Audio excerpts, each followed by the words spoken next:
to episode number 32 of the Raising Killin podcast, the podcast to motivate, inspire, and educate parents raising kids with special needs. I am your host, Schneider, and today I'm joined by Katie Schneider. Katie Schneider is co-owner of Memphis Moms Collective. She has 3 amazing kids. Cooper, her eldest, has a chromosome abnormality, global delay. He is nonverbal as well as non-ambulatory. She is passionate about advocating for children with special needs. Welcome to the show, Crady. Thank you for having me. Crady, you are a native Memphian. I would like to ask you a quick top 3, your favorite barbecue? I prefer Barbecue Shop in Midtown on Madison. All right. Best coffee shop? Probably Ugly Mug. My kids call it the Blue Starbucks because it has a drive-through. So, yeah. What about best outdoor experience or like trail or park? We really like the hiking trails that you can access by the BMX bike trail down by Shelby Farms. If you turn in by the BMX trails and turn right and go all the way down to the Shelby Farm or the Walnut Grove Humphreys Bridge, there's trail access in there and it runs along the Wolf River. And there's a big giant loop you can do and it's gorgeous. And my kids are obsessed with it. It's got a lot of hills. We'll push Cooper in the stroller and he'll go down the hills and he'll laugh. And it's just a really fun trail system. All right, Crady, I know everyone is curious. Obviously, I've got the heads up because I looked at your guys' website, Memphis Moms Collective. Yes. But just kind of give us a rundown about what you guys actually do. There's a team of 30 writers, and we publish 3 to 5 new blog posts per week discussing a whole variety of local issues of just in motherhood in general, funny stories, sad stories, kind of runs the gamut. And then we also put on community events. We are obviously not doing as many of those due to COVID. We had to cancel some and move some, but normally we're pretty consistent with having events almost on a monthly basis. We do a charity event. We do a single mom spa and shop event in December for any single mom to come to. We have childcare if they get to shop for their kids for Christmas, and then they get a whole spa day. They get coffee and cookies and their nails done and makeup done and all kinds of kind of fun activities for them. That might be my favorite event we do. Plus, we just do kind of like play dates. That is totally amazing, Crady. I especially now with some of us like homeschooling, it's providing a social getaway, so to speak, and a way to connect with moms. And all right, now you have your plate full with 3 kids, and I am very curious. Give us some idea of what your typical day is like. Well, luckily, 2 of my kids are currently in school in person. Cooper goes to the Shrine School, which is a Shelby County school, so he is doing virtual school. But the other 2 do go to school. My youngest goes 3 days a week. So I don't know. We take him to school and come home, and then Cooper gets on his device, and then I work with him in the mornings and then try and schedule in my own work at some point during those hours, and then pick the kids up. Most of the kids have extracurricular stuff. So Cooper gets to go to a lot of tennis clinics and listen to a lot of piano lessons. And at some point I make dinner and put the kids to bed. I don't know. It's just, you do what you got to do to get these kids alive and healthy and happy and fed and cleaned. So, I feel like I expect a lot of my middle son. He's 7 in the 2nd grade. And so he helps do breakfast in the morning, and he helps, bring me stuff that I need for Cooper. He can bathe him. He can shower himself, which is a whole milestone that I never even knew I needed. And so he is just kind of, I don't know, I expect a lot more of him, I think, than a lot of parents we've been doing this for years. He's been helping me make breakfast since he was 4 or 5. And he can get out the milk and get out the cereal and get out the bowls and get out the spoons. And he'll do that while I'm feeding Cooper. And he'll feed himself and his sister. And he just, as soon as he could do it, he was just expected that he would help. So, my now 4-year-old is not far behind. She's going to have to start taking on more teamwork. She feeds the dog now.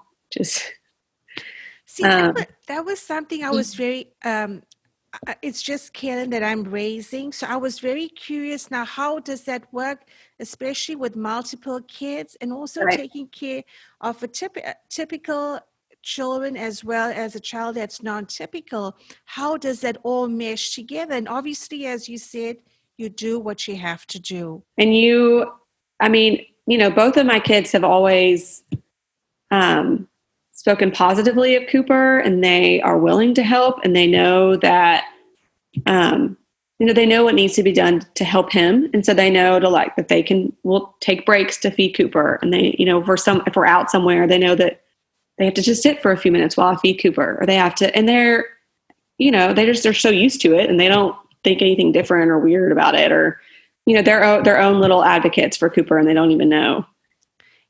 You know what, Crady, that's actually going to lead right into my next question, which is, what does advocacy mean for you? I think advocacy for me is just, I am not shy about talking about Cooper, and it's not like my trying to treat Cooper as normally as possible and making, doing that in a public setting or on a big platform. Memphis Mom Collective has 17,000 Facebook followers, and they have seen lots of stuff about Cooper, and just making people aware that there are people in the world who are not the same as them, and that deserve all of the respect and as anyone who looks just like them does. So we feed Cooper, he's G-tube fed, and we feed him at the zoo, and we feed him at the park, and we feed him at class parties, and we feed him, and we take him to all of these places. And we just, Cooper's part of our family, and my kids want to go to playgrounds and parks, and we can't just hide in the house because we have a child who requires a little bit extra work.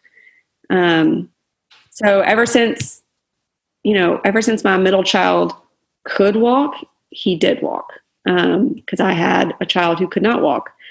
So, and then when I had a third child, as soon as she could walk, she walked. They've always, I don't take strollers any places except for Cooper. It's like, once Catherine Cobb could get up and move herself, she got kicked out of that stroller pretty quickly. So they are just, independent little people and they're their own advocates for Cooper. My daughter will say all the time that when she was a baby, Cooper helped her grow just by loving her. And he thinks they're really funny, and he laughs at them, and he laughs when they're bad, which is extra helpful. If they're in another room, he'll be laughing, and I'll go in and they're like jumping off a couch or something. And he thinks it's funny because it's out of the ordinary. But for me, I'm like, no, that's not what you're supposed to be doing. So, I learned a long time ago that you could express a lot of emotion without speaking. And Cooper lets you know when he's mad, and Cooper lets you know when he is happy, and Cooper lets you know when he is frustrated, all without speaking. And my kids know all of those communication devices that Cooper uses as well. Isn't it amazing, Crady, because we often equate communication with language, and that's not the case. No. Communication does not need to be verbal. I also have learned by wearing, a mask everywhere, that so much of listening and speaking is reading lips. I can't understand people in a mask, and I think it's because I stare at their mouths when they speak. And it's, I get like a glimpse of Cooper's frustration that he can't all the time be understood. So yeah, it's just a whole new world for us. But listen, I am super excited to see that swing behind you. Tell me about that swing. That is Cooper's indoor hammock swing. So I'm in my den. We have, we have a fireplace and we put our Christmas tree back here. And when we bring Cooper back here, he loves to sit in that swing and just kind of he'll lay back with his hands behind his head and just relax in it. And my other kids know that it's not for them. They don't ever get in it. So that's just Cooper's. Yeah, it's like a personalized hammock, basically. Guys, we're going to take a short break right now. Crady has written an awesome blog to go together with this podcast, so check that out at raisingkillen.org. She has also provided links to 3 of the articles that she's written at Memphis Moms Collective, and I know you'll enjoy reading those as well as looking at pictures of her beautiful family. As always, we covet your review of this podcast on your podcast provider. It means the world to us, and sharing this episode with a friend goes a long way. All right, guys, let's get back to business and hear more about Crady's insight on the Katie Beckett Waiver as well as accessibility. Crady, have you heard of the Katie Beckett Waiver? Yes. The first 6 years of Cooper's life, we lived in Arkansas, and they have TEFRA, which is basically the Katie Beckett Waiver for Arkansas. So his care was based on his income instead of our income. So we basically had 2 insurances. So we had private insurance through my husband's work, and then we had TEFRA, which you do pay a monthly copay basically based on your income, but the most you would ever pay is like $249 a month. And so what they would do, the way it worked, is we would use my husband's, work insurance, and then the rest of it would be paid by Arkansas Medicaid. So he had basically free, amazing healthcare for the first 6 years of his life. He was in a developmental preschool. He had to have several surgeries. He got a wheelchair and a stroller paid for by our insurance in the state. All this kind of stuff. And it was year-round school. So even in the summer, he went to school 5 days a week and got all of his therapies. It was just a really great system. So moving to Tennessee was a bit of a shock for us.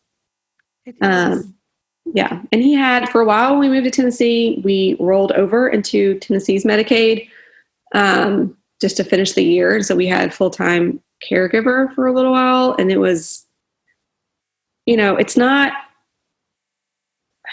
hurting the children to not have a full-time caregiver, especially in the summer when he can't go to school. He had someone that was there for him all the time, that he got, when everyone's out of school in the summer and the other 2 kids are so young and so needy that sometimes Cooper, who is relatively self-sufficient when he can just sit in a wheelchair and be fine, he almost it's not he gets forgotten. He just is sometimes the last person on the totem pole. Every household, when you have 3 kids, someone has got to give for a while. And so it's just hard to not be able to, we can't provide that for him. It's, it's like someone making $40,000 a year coming into our home and care for our child. So he still gets, his nurse still comes a couple times a week for a couple of hours. And Cooper's nurse does his stretches, usually gives him a bath, makes a bunch of food for Cooper. And then we see him again on the weekend. So it's just, it's just a whole different ball game. I think that is what the frustration to so many parents are like us, that it is extremely difficult trying to provide your child with the best possible care. And unfortunately, there are parents that if you don't feel it, or you don't not at a specific income level, if you even $1 above that level, you get Right. knocked off from all help. And in all honesty, medical care is just is exorbitant, and our kids need help. And the Katie Beckett Waiver was signed into law by Governor Burley in August of last year. And I know, like us, you are still waiting to hear back when the When actual it's actually waiver going to happen. is going to happen. I mean, I know intermittently we receive emails from the state saying they're waiting on federal funding. From a parent perspective, you just kind of hold on in the hopes that that financial rescue would come as soon as it can. But if I think parents out there, if they can reach out to the representatives or congressmen or congresswomen, I mean, Yeah, part of the problem is that in Tennessee, there's no real framework for what it's actually going to look like, because they just signed a bill saying, okay, we'll do this, but then they have no actual plan. So yeah, I agree. It's just kind of a frustrating waiting period. I mean, Arkansas's plan worked well for us, so I would love for that to come here. And we even talked about moving back into West Memphis, but then we would lose the school. So, there's like a whole, my husband works, downtown most of the time. And so we could live in West Memphis, and we could send our, my other two kids go to a private school in Midtown, so we could send them there easily.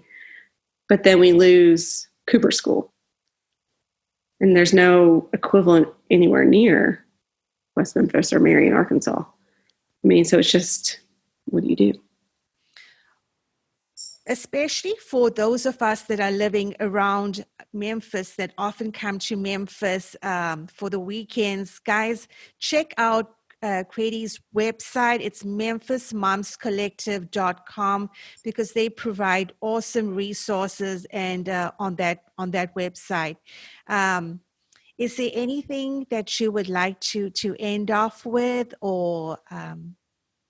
I just would want to say that when you're moving around the world as a kind of typical person, to try and imagine everywhere you go pushing like a normal sized 8-year-old in a wheelchair, and trying to figure out where you would change their diaper and how you would,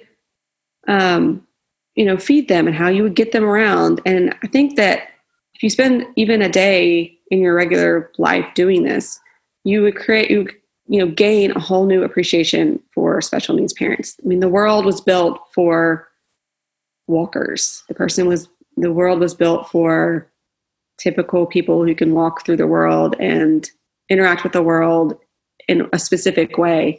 And there are so many more children and people who are not interacting with the world in that way, and they deserve to live life as easily and conveniently as anyone else. Yeah, my husband and I will switch off. The first time we have to take a kid to a place, we try and do it on a day where he's around, so that one of us can take the kid and scope it out before Cooper. So my daughter does gymnastics on Friday mornings, and I could get Cooper in, but where the waiting area is up a flight of steps that I can't get him up by myself.